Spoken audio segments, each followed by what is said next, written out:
Marine Reservists attacked Luis Torres. Luis, I first heard about this. I thought to myself, this is when I'm glad my mother and father have gone to their final resting place, because I don't even know how they would react to this. They would say, what has happened to our country? That something like this could happen to two Marines just trying to, go and see the sights in the city of brotherly love. Take us through what happened that day. Well, thanks for having me, Laura. So me and Corporal Godinez were downtown Philly, in the Penn's Landing area, around there. We've never been in that area ourselves. That was our first time.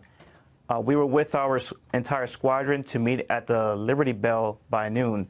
So not only we were there, we were mandated to be there by our command, to be there for professional military education. That's what we call PME, just to check out the landmarks, check out the historical exhibits in regular civilian attire. And lo and behold, we will never know. Later on, we will fall victims to these activists. We were there at noon, and my first priority was simply to grab a bite to eat. And so me and Godinez together, we go find somewhere else, a casual restaurant. We get something to eat. We have plenty of time to kill. That evening was our Hilton. We had our Marine Corps ball at the Hilton Hotel. So to celebrate the 243rd birthday of the Marine Corps. So that was our plan, being at Philly. Okay, when did you get confronted by these characters? Take us right to that moment. What happened? Because are you dressed in your full Marine uniform? At that moment, no, not at all. Well, okay. Like I said, we arrived there at 12 in casual civilian attire. Okay. Up to 3 o'clock. We visit the Tongue Tavern Memorial. I'm sorry to interrupt you, but so you get closer, and a couple of these characters come up to you and ask, we saw Trace's report, are you a Proud? And like, you're a Marine, Proud Boy. You didn't know what Proud Boy meant. It's a far-right group that has these kind of little rallies. How did it feel to be called a white supremacist as someone of Hispanic descent?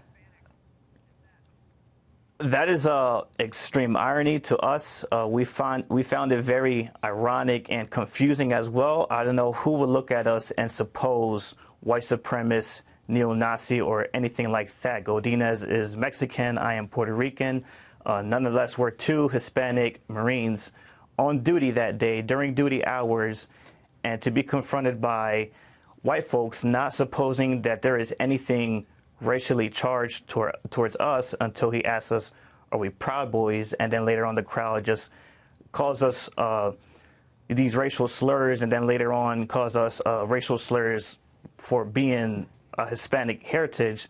The irony was just colossal. Semper Fi, my friend. Merry Christmas.